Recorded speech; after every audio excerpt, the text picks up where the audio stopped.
What's up? It's Gamer Froggy and welcome to Noe Ahi. This is my first ever YouTube video and I wanted to show you all the zoos that I've been making in Planet Zoo. I love this game so much and probably spent too much time playing it, but it brings me a lot of joy. This is the most recent zoo I've made and it's inspired by Oceania. I am not an expert at all when it comes to playing this game and I do play in sandbox mode because I am more focused on the design rather than the zoo management. Noe Ahi loosely translates to mist of fire in Polynesian.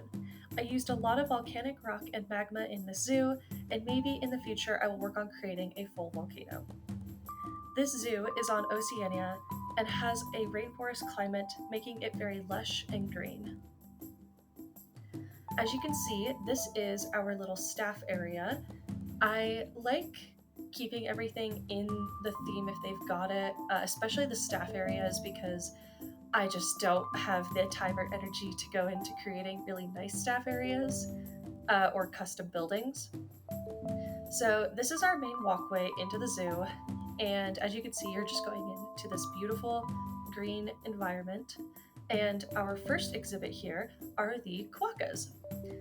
They are super, super cute and so tiny. I just absolutely love them. And I really, really love all of the habitats that let us have guests go in and actually interact with them. I just think it's so fun and I love watching those animations.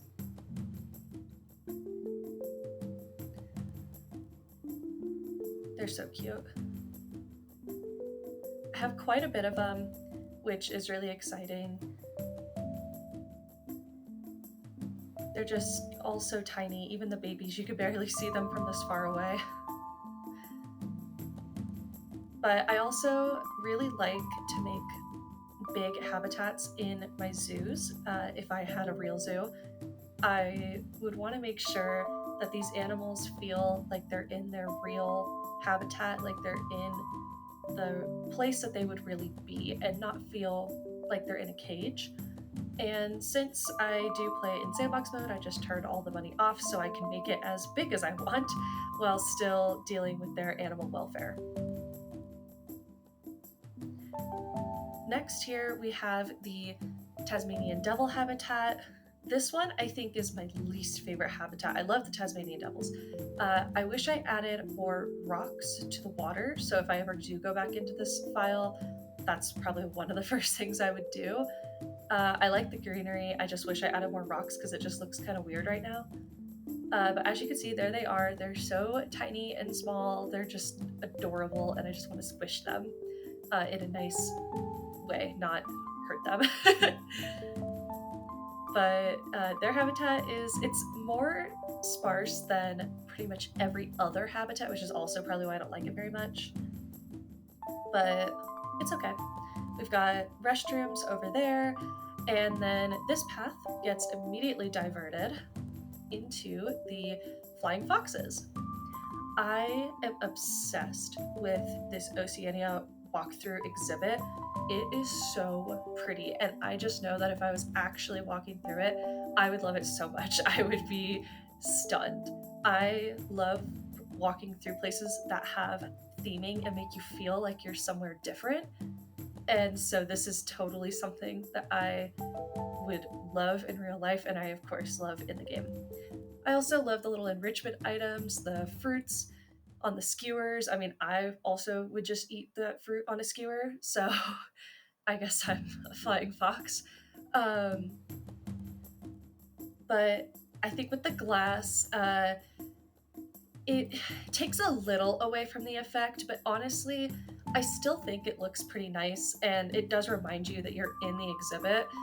And it adds to the scale of it because of how tall it is. I don't think you would realize how big this is without the glass, because you just see the buildings, and I think you just feel like you're walking through every other place here. So it's a little unique. Then we come out and we're in our biggest seating area with a restaurant and two little shops. So of course we used the actual Oceania restaurant, and then I would also, if I went back and changed, I would change which building shell I put on that stand. I can't remember if it's food or drink stand. but I would change that to something different. But I used the environmental one. I also used that bug catcher, or the nest, the bug nest, and put that in the green. I just wanted this to be a place where you felt very relaxed and just very immersed. So going on from there, after you take your little snack break, you can keep going, and it's going to open up a little bit. It's the only place that doesn't feel super covered by all the nature, because it goes right over a water feature.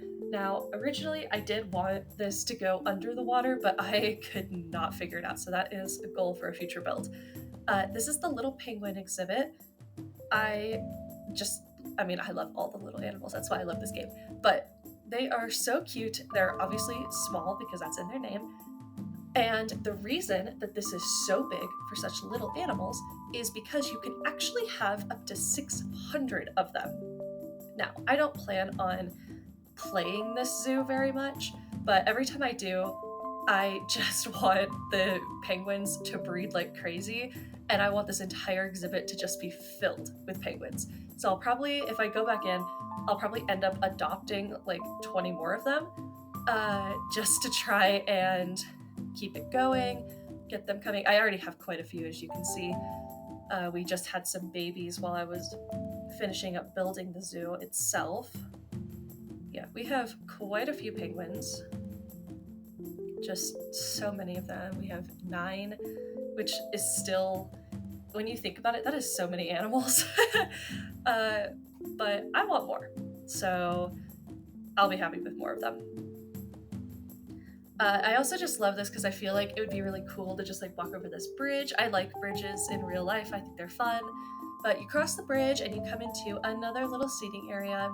This one's a lot smaller because you just came for one, but this one has a small restroom and then another drink and food stand, and I used the food cart from the European pack over there because it's so cute and it fit into the space really nicely. So you also get to just sit there and watch the little penguins swim around, and they could come climb up on that thing, and they probably could jump over that barrier, so I probably need to fix that barrier. But you can go over to the right side, and this is our only other exhibit animal, truly an exhibit, not a walkthrough. This is the blue-tongued lizard. There's only 2 of them. They're very small, they're more solitary, and as you can see, they have a lot more of an arid climate, which is getting you ready for the next part of the zoo. Here they are. They're just small. I really like lizards. I had lizards growing up, and I just think they're so fun. I would love to hold him if he's not poisonous, which I don't think he is. But it's also fun because they have a blue tongue, which is always kind of fun. As you can see, this is more where we're getting into the volcanic rock and the magma. I wanted to really add it here because I did have it earlier on and I wanted to keep carrying that through. And I did use the aquatic exhibit because there isn't actually an Oceania one, which I was a little sad about, and I could have made a shell. Well, actually, I don't know if I could have made a shell. I could have. It just would have taken more time than I wanted to. So turning around from there, in the background you can see more staff areas, and then going down you can actually come to that bigger volcanic waterfall area, and then you can sit here for education, and you could also sit here when there's no education. There's lots of benches, and it's just a nice little path, especially at night with the magma all lit up behind you. It's very aesthetic and it's very cool.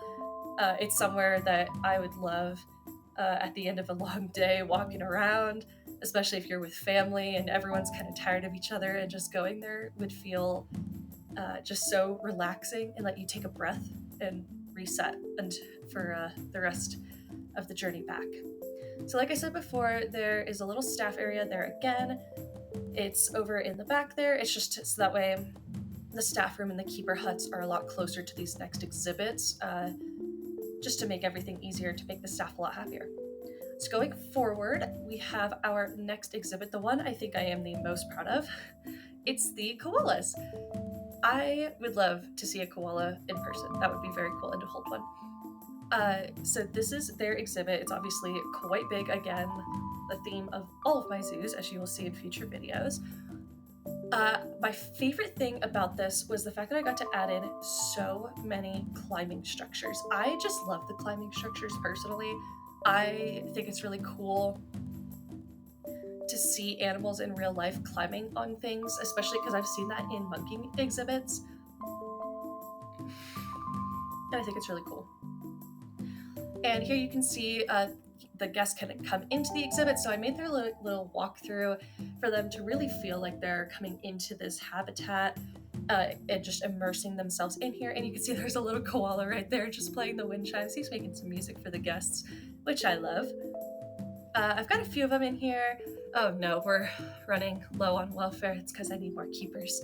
That's okay. They'll be fine. And then I really am proud of this entrance into this area. I like the rocks that I used. I'm kind of new to doing stuff with rocks, so I was really happy with it, and I just think the landscaping is fun. And again, at night, this is a really cool place to walk because it feels so immersive. That's what I love. So going up, we have a little bridge path there that goes up and down, and we come to the emus.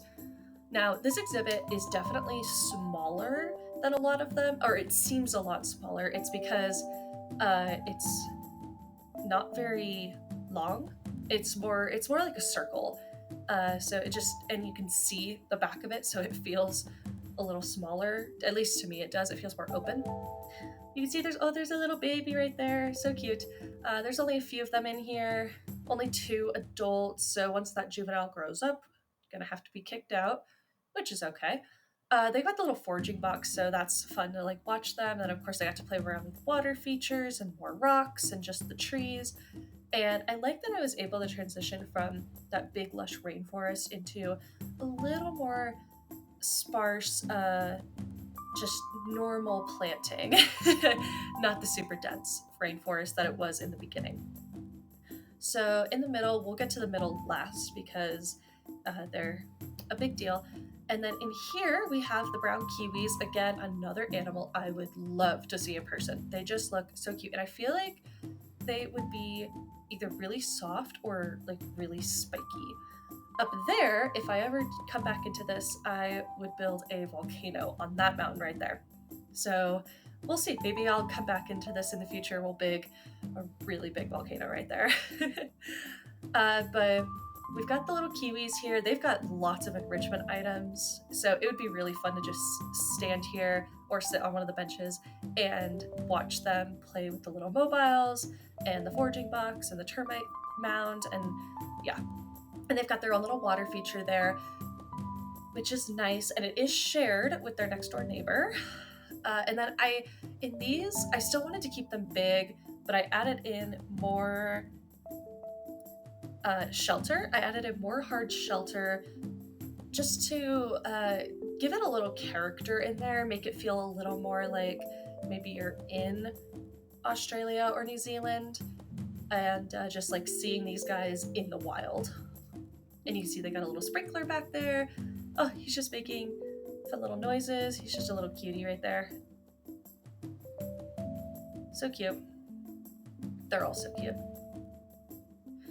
So their next door neighbor is the dingo. Now we've got quite a few of them in here. We've got a little pack going. They've got the bigger part of the water feature. Again, they have quite a big habitat. And look at that, he's playing with the little toy there. Oh, I love it. They got that big tree. They also have more hard shelter. And I like to hide some of their food stuff because I feel like in real life, animals don't really like eating in front of people, especially ones that are categorized as more shy. So I didn't want to make them super uncomfortable and, have them eating in front of people because that can be kind of vulnerable. So they're safe back there. They do have some food, as you can see right there. But their trays and stuff are mostly back here. Also because they're not as pretty to look at. So I can hide it a little. In the middle there, I think we'll go ahead and come over here. We've got the kangaroos. These are, of course, iconic to Australia and New Zealand. Look at them just laying right there. And I put that punching bag right there because if you've seen those pictures of just the jacked kangaroos, I just thought it'd be really cool to, if you come in and you just watch one of them beating the shit out of a punching bag. And I also really love this barrier because it really fits in with the theme with the orange warm tones, but the glass is used because it needed to be higher. I didn't want to use any glass in this because it breaks the immersion of feeling like you're really there, but they needed to be really high barriers. So I prefer the glass to some of the other barriers that you can see through. Yeah, but I think it looks really nice. I love it in the middle. I just think it's a really nice exhibit. It looks like a real habitat you would see in a zoo. This is definitely one of the ones that looks more like a zoo habitat than a lot of the other ones. We got quite a few in our little pack here. They got their heat feeders, and again, we have guests that could come in. I don't think anyone is going to come in though, which is okay. It would have been cool to see their little animation because I actually haven't seen it yet. Nope, I don't think anyone's coming in here. Don't you guys want to see the kangaroos? One wants to see them. So sad. I would come see them. Our final animal are the capybaras. Once again, they needed a very tall fence, so I'm really upset that I had to use the glass again. Again, I didn't want to use the glass. I just felt like it broke the immersion. And I really hate that it's glass next to glass. I feel like it makes it feel like this big tunnel right there. I don't love it. But when you need 10-foot fences, I guess I could go back in and dig the ground down, but I don't know. Yeah, I'm not sure what I would do, but I would much rather have the mesh fence again or something like that. But yes, because see, that looks better. That looks, I don't know, to me that looks less like a zoo and more like you're actually walking around in the land. So I just prefer it, but it's okay. It is what it is. But we've got a few capybaras here. They're also just really fun to watch. Of course, they're right across from kangaroos. And of course, they've got their little punching bag. They've got their punching bag there too. They've got two of them actually. And we've got just some enrichment items around, and then they've got the same hard shelter in this one. And then it loops back around, and you go back by the koalas and back across the bridge.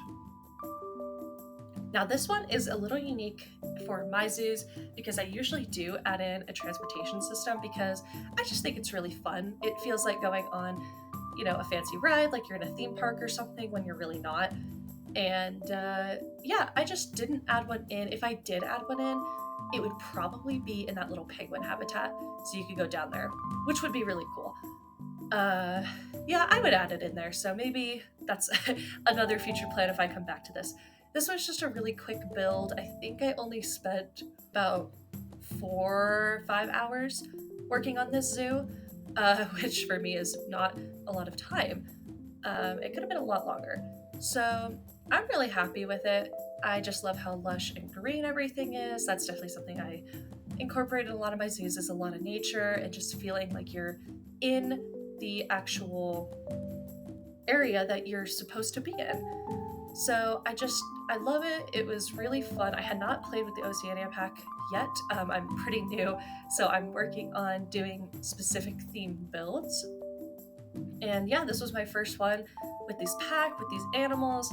I loved it. I would absolutely do this pack again. I love the look of them. I personally just like that tan. I wish the ground was more green. I don't love that everything looks really dead, but of course my trees made up for that.